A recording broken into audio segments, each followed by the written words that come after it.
गरीब सतगुरु का चेहरा दिटारेंगे हम की रसीद, सतगुरु तारेंगे तारेंगे तारेंगे तहकीक, सतगुरु तारेंगे। दास गरीब सतगुरु का चेहरा, दास गरीब सतगुरु का चेहरा दिटारेंगे हम की रसीद, सतगुरु तारेंगे तारेंगे तारेंगे तहकीक, सतगुरु तारेंगे। दास गरीब सतगुरु का चेहरा, दास गरीब सतगुरु का चेहरा दिखा।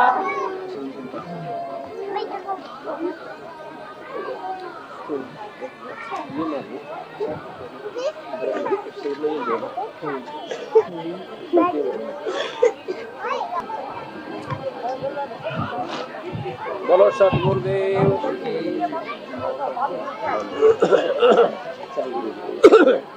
सच्चाई गुरु जी, बोलो सतगुरुदेव। सर्वसंग से प्रार्थना है कि सत्संग का समय हो गया है, सत्संग स्थल पर आकर के लाभ उठाए।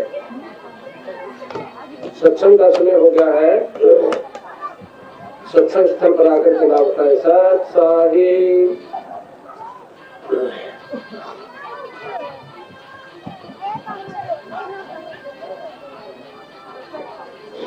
बोलो सतगुरुदेव की जय। बंदी छोड़ कबीर साहिब की जय, बंदी छोड़ गरीबदास जी महाराज की जय, स्वामी रामदेव आनंद जी गुरु महाराज की जय, बंदी छोड़ रामपाल जी महाराज की जय, सर्व संतों सर्व भक्तों धर्मी पुरुषों श्री काशी धाम, श्री छुदानी धाम, श्री करोठा धाम, सत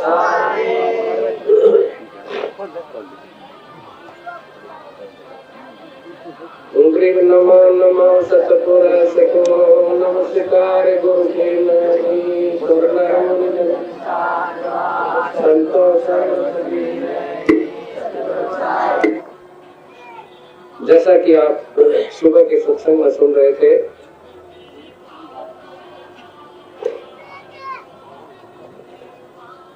कि संसार में आने से आई तले बला, जब मस्तिष्क में सूली हो आकाटे में चल जाए।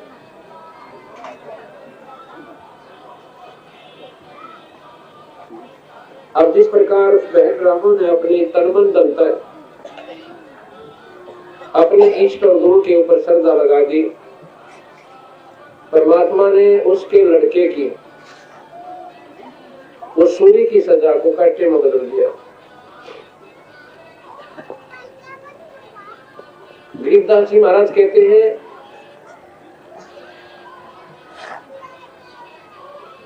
कि कटीरी के भारत में रखे घंटा टूट पड़ा रे, युगन युगन की संतनी जापे गुप्त पड़ी। वो जो टटीरी थी, टटीरी वो पिछले जन्म जन्मांतर की बहुत अच्छी भक्तनी थी, लेकिन किसी कर्म के आधार पर उसको एक जुनी जो है टटीरी की भोगनी पड़ रही थी। उसने जब अपने अंडे कुरुक्षेत्र के मैदान में रख दिए, 5 अंडे थे,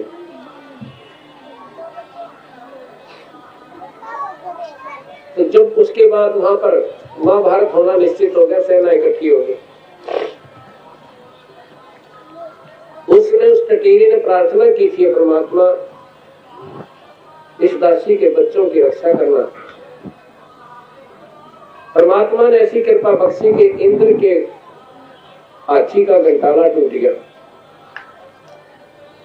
और वो 88,000 मन का बताते हैं, 88 मन,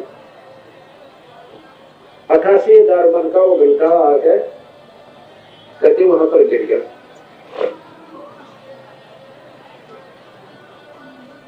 उसके बाद वहां पूरा महाभारत हो गया।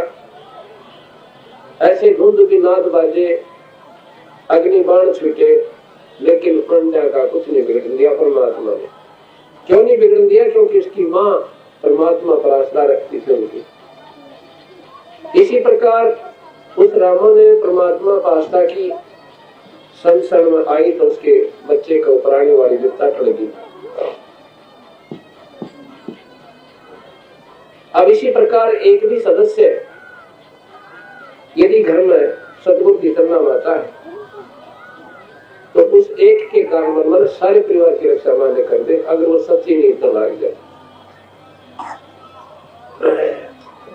अब कई बहन भाई कहते हैं जी मैं नाम से ले लो, पर हमारे घर वाला दारू पी रहे। देखो वो तो निकम्मा काम करे, पाप कमारहार आप धर्म करो बोले तो फिर घर किसका आश्रय रुकेगा, किसका सहारा होगा उस घर को।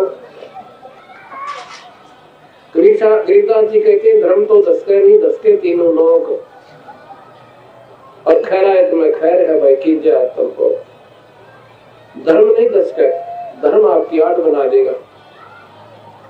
इसी प्रकार जब वो बहन रामा और ज्यादा श्रद्धा बढ़ गई, जब उसके लड़के की सूली की सजा टल गई, बंदी छोड़ के अपने गुरुदेव के चरणों में जाकर बहुत बुरी तरह रोती है, कहती है परवरदिगार आज आपकी शरण में ना होती तो डबल मार मरती। एक तो पति मर चुका था और आज ये लड़का भी ऐसी कुसंगत में फंस गया और अपने जीवन को खत्म कर जाता और मैं टक्कर मारेगा मरती। आज आपने हमारे उजड़े हुए परिवार की रक्षा की, वो लड़का भी डर के मारे, और परमात्मा फिर साथ सोती देता है, हौसला देता।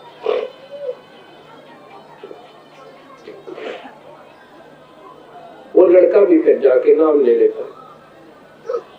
उसके बाद उस माई ने तो तन मन धन अपने गुरुदेव और परमात्मा को अर्पण दिया।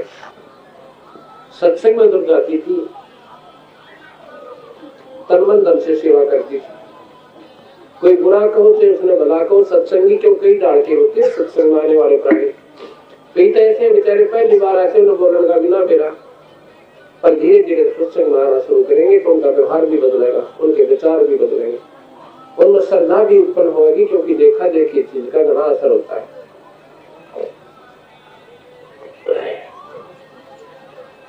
तो दोनों माँ बेटा जितना भी समय मिलता सत्संग में सेवा के लिए जान जाएंगे। एक दिन क्या होता है कि समागम हो रहा था,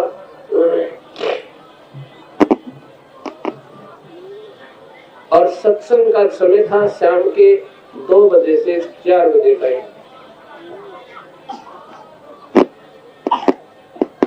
उस रामो ने कहा कि आज महाराजों के वस्त्र में धोकर लाऊंगी, यह सेवा मुझे दे दो। काफी आग्रह किया, जब उसको कपड़े धोने की सेवा अन्य सत्संगी प्रेमियों ने दे दिखले तो धो जा, पर एक काम करिए धो जाना जल्दी, फिर सूखा धो जाना, जल्दी धो जाना, फिर ये सूख जाओगे, सुबह महाराज जी पहनोगे तो दिक्कत ना हो जाएगा, अगला जल्दी धो जाओगे। पहले तो वो खाने की सेवा में लगी रही, फिर बर्तन साफ करवाए। 1 बज गया तो उन्होंने सोची 2 बजे सत्संग शुरू होगा। एक तो मन में आया कि जल्दी सी धो जाती हूँ और जल्दी आ जाऊंगी। इतने में कपड़े ढूंढे, इतना 1:30-2 के लगभग समय हो गया और सत्संग की आवाज लगी कि सत्संग शुरू हो रहा है।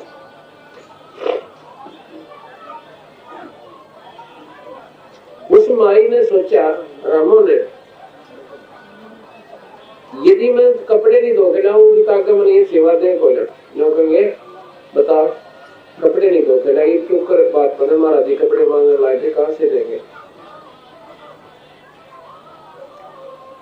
उन्होंने सोचा कि थोड़ी देर सत्संग सुन कर जाऊंगी, आध घंटा सुन दूंगी, फिर धो जाऊंगी जल्दी सी जाकर। अब वो बैठ जाती है, अंदर बैठे तो डर लागे कोई टोक ना दे। सत्संग स्थल के बाहर दीवार से बाहरली तरफ हाथ रख गए और बैठ कर सत्संग सुन लाएगी। आवाज आ रही थी, इतनी आत्म विभोर होगी, बहुत गई।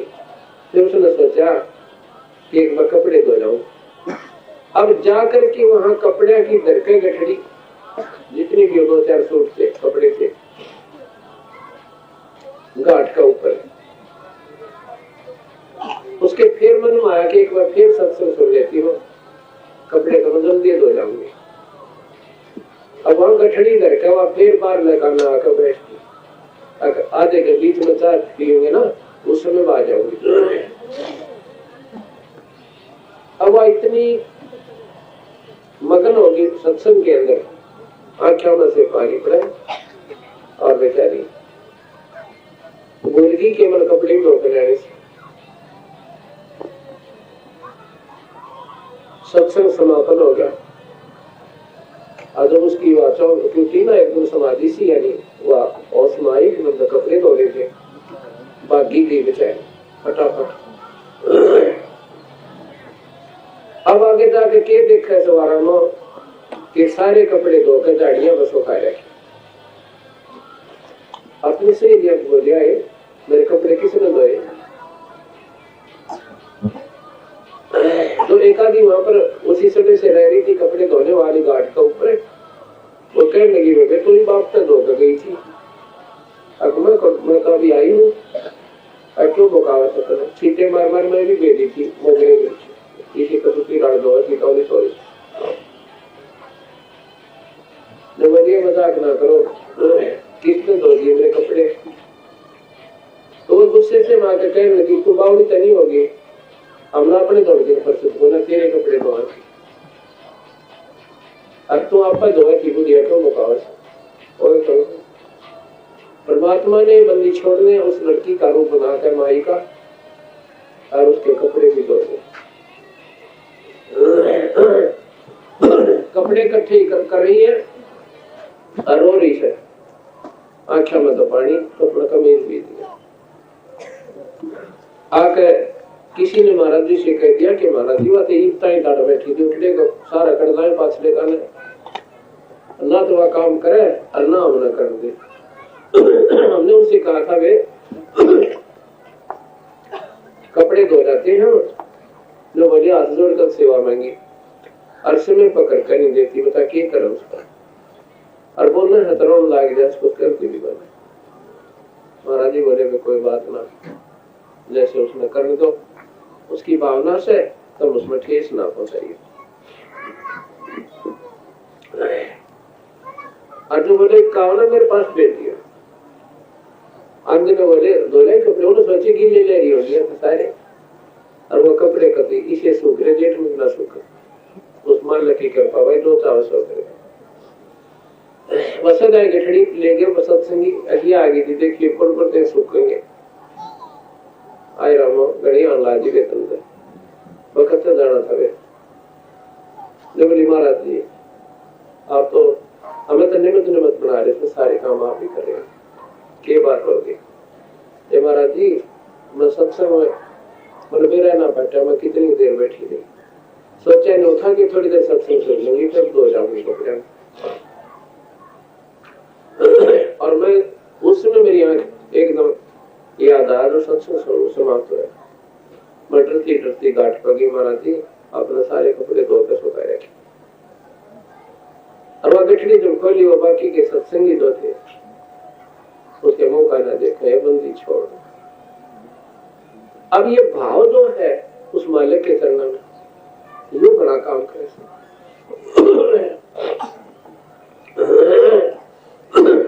तो इस प्रकार सत्संग के अंदर प्रेम भाव से रहना चाहिए और सच्ची श्रद्धा सतगुरु के चरणों में हो जाएगी। परमात्मा दूर नहीं है, मालिक कति दूर नहीं है, ये तो हमने दूर बना रखे।